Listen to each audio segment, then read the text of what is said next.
ভাইরে ভাই, এইমাত্র পাওয়া খবর দৌলতদিয়া ঘাটে বাস পানিতে পড়ে গেছে সরাসরি। ফেরি থেকে বাস সরাসরি পানিতে পড়ে গেছে। দেখুন, ভিডিওটা সর্বোচ্চ শেয়ার করুন সবাই দেখার জন্য। 40-50 জন যাত্রী সহকারে পড়ে গেছে। দেখুন,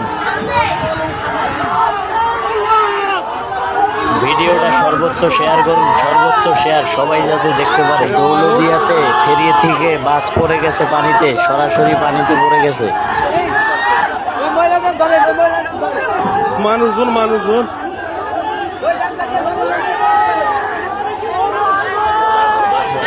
সবাইকে দেখার সুযোগ করুন ভাই, ভিডিওটি সবাইকে দেখানোর জন্য শেয়ার করে দিন। 50 জন যাত্রী সহ বাস পড়ে গেছে পানিতে। ভিডিওটা সর্বোচ্চ শেয়ার করুন, সর্বোচ্চ শেয়ার করুন সবাই দেখার জন্য। সবাই যাতে দেখতে পারে, বেশি বেশি শেয়ার করুন ভিডিওটি।